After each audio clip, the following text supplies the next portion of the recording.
in the preparation of these international conferences to make sure that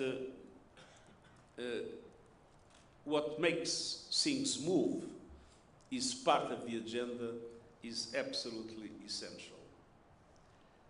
Second, we need the G20 to lead on delivering climate justice. Many vulnerable countries are being forced to respond to a crisis they did nothing to create.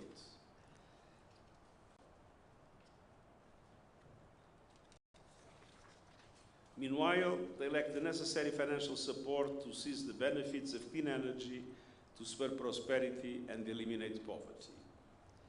As the world's top emitters, G20 countries must lead the way in line with the principle of common but differentiated responsibilities, but recognizing that every G20 country has to do more in the reduction of emissions. By next year, every government must deliver new economy-wide national climate plans and align with limiting global temperature rise to 1.5 degrees. These new plans must cover all emissions and the whole economy, accelerate a just fossil fuel phase-out, and contribute to the energy transition goals agreed at COP28.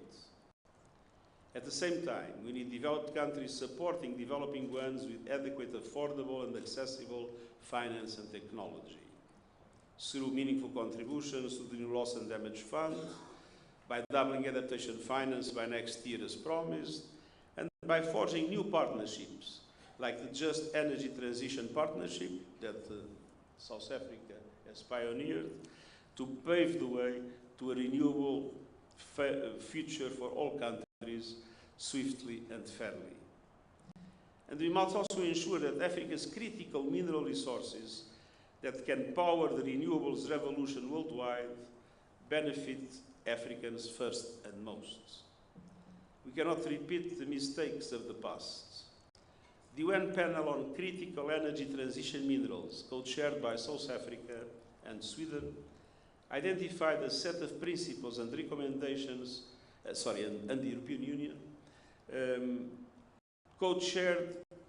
identified a set of principles and recommendations to empower communities, create accountability, and ensure that clean energy drives equitable and resilient growth with maximum added value in producing countries.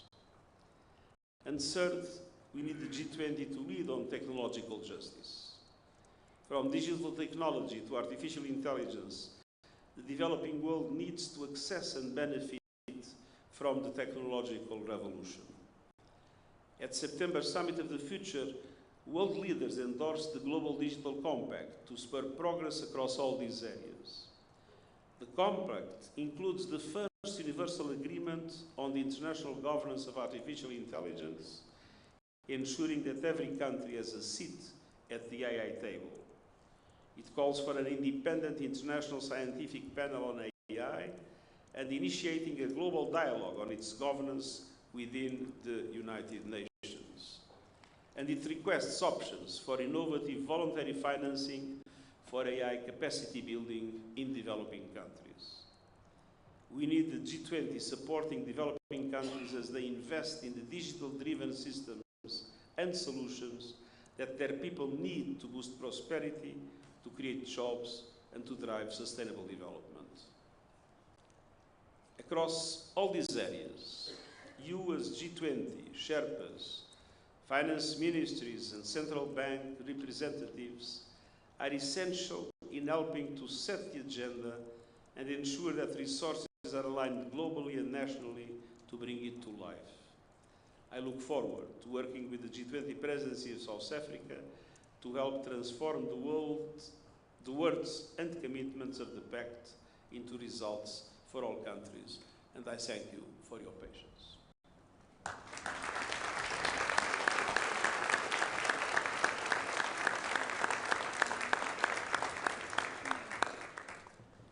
Thank you very much, Your Excellency. I think the issues that you've raised are part of the agenda and have been debated very intensely over the last 2 days, and they'll be debated for the next 10 months.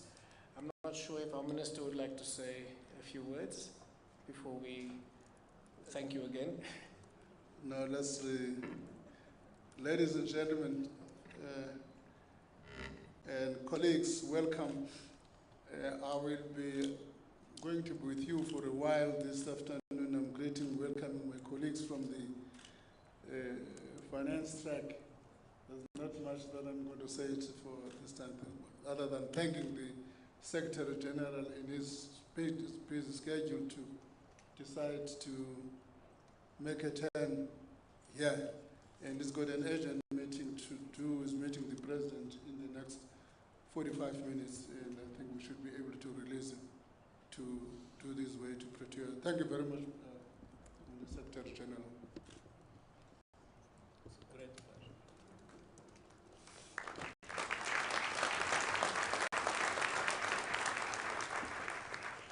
Thank you very much, and once again, I hope that the next time you'll see me in a better outfit.